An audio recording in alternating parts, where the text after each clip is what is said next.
Hi guys, this is going to be the video lesson, Unit 14, Lesson 5, Tangents and Secants of a Circle. Why don't you go ahead and hit pause to do your do now. In the diagram of the circle below, label the radius, diameter, and the chord of the circle. So radius and diameter, we're very comfortable with at this point, right? Radius, we know, goes from the center to the outside of the circle. So this segment here, the green segment, that's a radius. When that segment goes all the way across through the center, that is a diameter. In lesson 4, we learned that a chord is a segment that goes from one end of the circle to the other. So this piece here would be a chord. We also talked about how a diameter is also technically a chord because it follows that definition. It goes from one end of the circle to the other, but it's special because it goes through the center. Now next, extend the chord so it goes outside of the circle, okay? Using a straight edge, extend the chord so it goes outside of the circle. So now it looks like that. Using a straight edge, draw a line that intersects the circle at exactly one point. So I'm going to choose this point up here. That's going to be the only point that this line is going to touch that circle. Just like that. And I know maybe it looks like it touches the circle more than once, but think about it. Lines are straight, circles are curved. It can't intersect in more than one point if that's the only point I wanted to touch on that circle. So now these are going to be your two new segments that you're working with in lesson 5. A tangent is going to be a line, ray, or a segment in the plane of the circle that intersects the circle in exactly one point. So this line that we drew up here would be a tangent. So tangents are outside of the circle, touching it at exactly one spot. A secant is a line passing through 2 points on the circle, okay? So it's not enough if it were to just intersect right here. This line is touching 2 points on the circle. This is a secant, okay? So both of these types of lines, either whole or partially, are going to exist outside of where the circle is. Here you're going to see 4 main rules that you are going to have to be working with. If a line is tangent to a circle, so the line that is tangent, remember that just means it's hitting once. This is the line tangent to that circle, okay?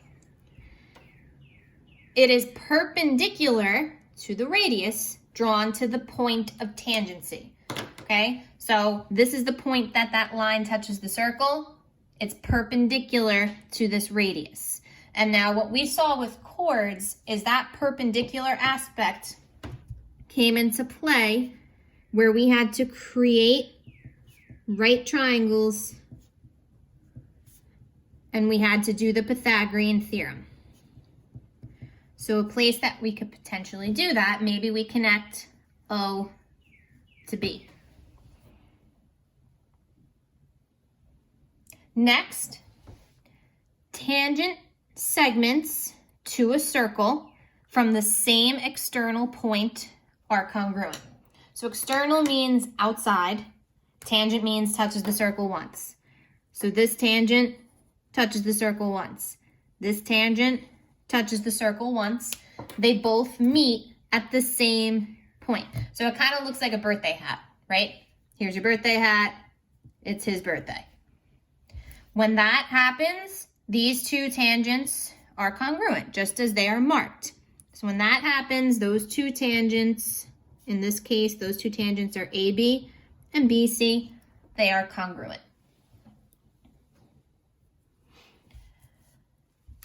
Now these two bottom ones are probably going to be the most popular. If two secants, so a secant goes through 2 points of the circle and goes outside the circle, right? So here's one secant because it touches the circle in 2 points, here and here. Here's your second secant, okay? Because again, it touches the circle here and here. If you cut out that external portion, they would look like chords, but because it goes outside the circle, they're secants. Okay, so here's the 2 secants drawn to a circle from the same external point. So that same external point is this point here, so it kind of looks like another mini birthday hat. The product, which means multiply, of the length of one secant segments and its external part is equal to the product of the length of the other secant segment and its external, should say part again, and its other external part. Okay, so here's how that's going to be broken up. The secant is the entire length. So from the first point through the second to all the way out here. This is the length of the whole secant.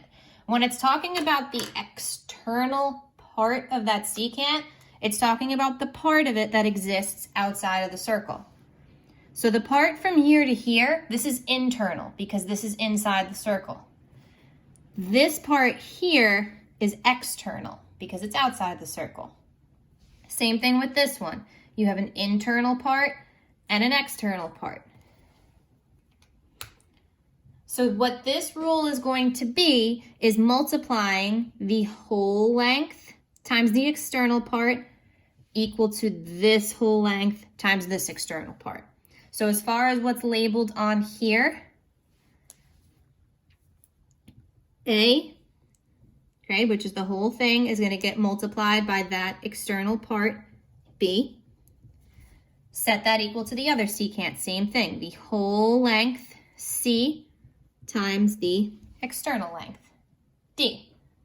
And let's also make a little note that that's the rule. Whole times external equals whole times external.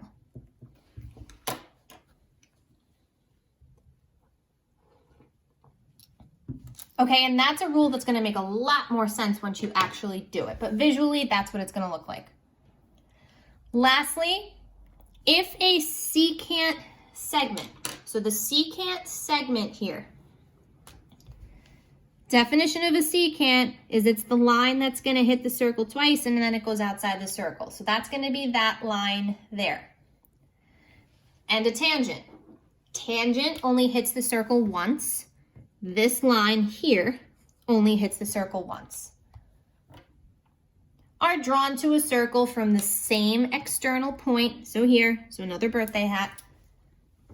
The length of the tangent is the geometric mean between the length of the secant segment and the length of the external part of the secant segment. So geometric mean, I don't know if you remember this wording, but that's similar to when we did altitude rule and leg rule, where you had a proportion and you flip-flop something. If it's saying that the tangent is the geometric mean, that means the tangent is going to be the piece that gets flip-flopped. So top of one, bottom of the other. Then, just like you are reading this one, it's going to be equal to the length of the whole secant segment and the external piece. So in terms of what that looks like here, the tangent is labeled as A. The entire length of the secant is B. And the external piece is C. Okay, guys, so these are going to be the 4 rules.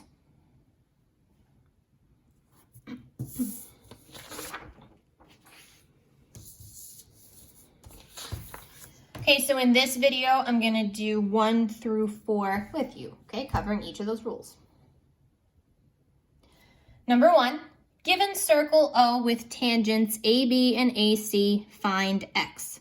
So what we see in this picture is 2 tangents drawn to the same external point, okay? You have a birthday hat. When you have two tangents drawn to the same external point, the tangents are congruent to each other. When things are congruent to each other, you set them equal. Okay, so if we look at these two tangents, AB is labeled as x squared plus 8, and that's going to be congruent to this tangent here, which is labeled as 33. So we're going to set those two things equal. To solve for x, first we want to move over the 8, okay, because we want to get that x by itself. You're going to be left with x squared equals 33 minus 8, 25. X is still not by itself because it is squared. So if we square root that number, the square root of 25 is 5. And that is the value of x. So when two tangents are drawn to the same external point, they're congruent. And when things are congruent, that means you set them equal.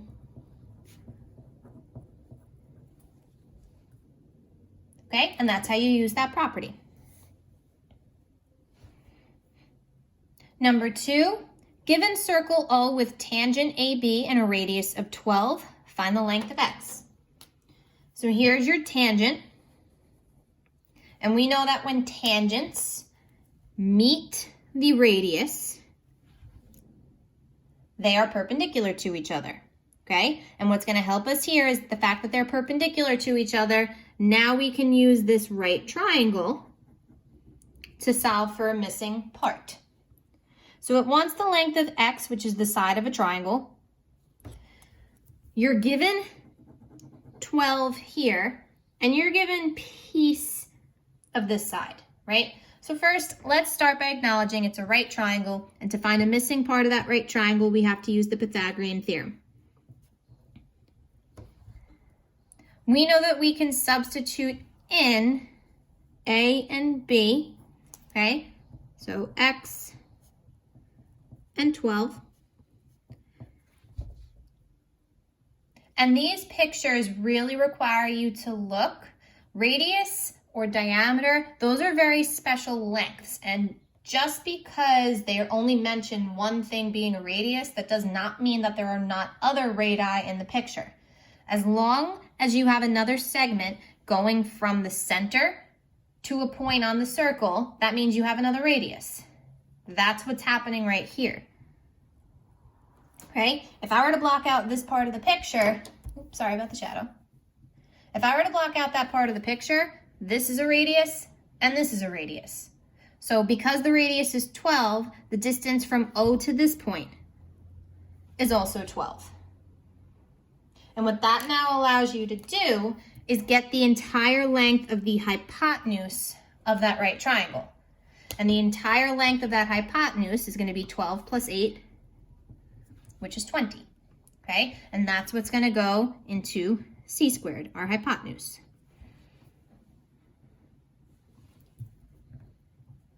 X squared plus 12 squared, which is 144, equals 20 squared, which is 400. To solve for x, our next step, we want to subtract that 144 from both sides.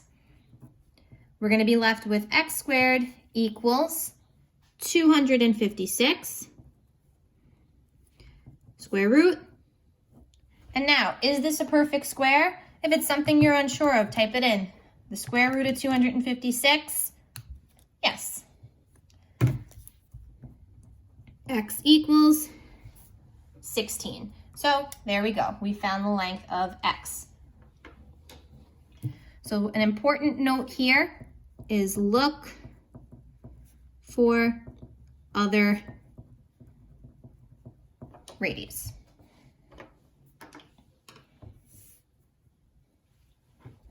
All right, number 3. Given circle O with two secants as marked intersecting at A, find x. So here, your two secants One of them is this line here. Remember, it hits 2 points on the circle and keeps going. And this point here. Now, what's nice about secants is anytime you're working with them, you're always considering the whole and the external portion, okay? Now, because it's two secants, you're gonna be using that product rule, where the whole times the external of one is gonna equal the whole times the external of the other, okay? So we have to consider the whole length of both of those secants. To get an entire length, if this piece is 8 and this piece is x, the whole thing is going to be 8 plus x. If this piece is 12 and this piece is 20, well, this whole thing is going to be 12 plus 20, which is 32. Whole times external equals whole times external. Okay, so I'm going to start with this top secant here. The whole length we got was 8 plus x. That times the external piece on that secant. So the external piece on that secant is the piece outside of the circle, which is 8. Set that equal and do the same thing with the other one. The whole length of this secant is 32. The external piece on that secant is 12.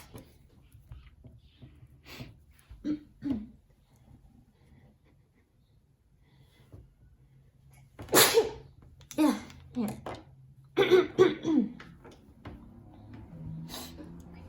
All right, so now all you do here is multiply. Because you have two terms multiplying this 8, be sure to use the distributive property here. 8 times 8 is 64. 8 times x is 8x equals 32 times 12, which is 384. Solve for x. So 384 minus 64 equals 320. Lastly, dividing by 8, we are going to get x equals 40. And that's what the question wanted. The only other potential thing it might want is substitution, where the only place you can really substitute is here. But other than that, we have answered that question. So that's whole times external equals whole times external. Last one. Given circle O with a secant and a tangent intersecting at A, find x. The secant is the line that hits twice. So this piece here is the secant. The tangent is the piece that hits the circle in one spot. It's entirely outside of the circle. So secants are always working with whole and external, but because now there's also a tangent, this is when you're going to have to use that geometric mean. Okay? So the geometric mean, the tangent piece, so this is the piece that's on the tangent, that is the piece that gets flip-flopped. So it's going to go, that 6 is going to go on the top of one and on the bottom of the other. Then with the secant, you have to consider again whole and external. The whole length here is this x plus this 5.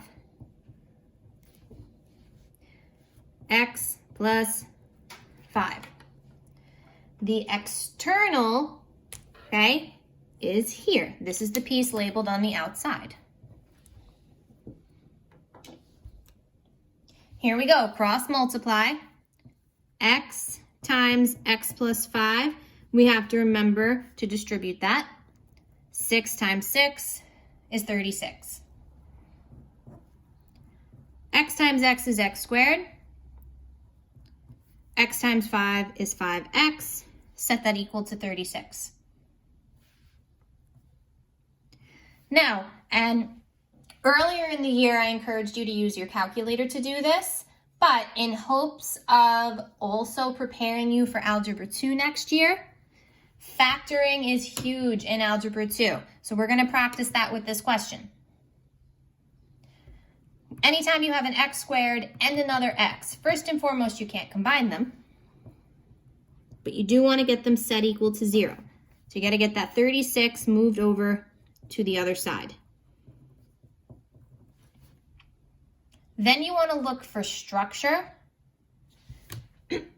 Okay, so however you learned it in middle school, I teach it as a M method, where you got to find two numbers that add to 5 and multiply to negative 36. So the numbers negative 9 and positive 4. Those multiply to negative 36, and if you were to add them, they would add to a positive 5. Oops, I'm sorry. That should be a positive 9 and a negative 4. I apologize because that's to add to a positive 5. X plus 9, x minus 4, and then you would make a t-chart and you would solve. Length can't be negative, so you would have to take that positive answer. X equals 4. So this isn't something that you're going to be tested on, so do not worry as far as geometry goes, but it is something to be mindful of for next year, okay? So please be mindful, you're going to be doing a lot of that next year. The main goal, I need you to be able for that problem to set this up, cross multiply, and solve. It's not going to lead to this, like I said in this class, okay, for the rest of the videos, but you have to know how to set it up, and you have to understand that that leads to cross multiplication.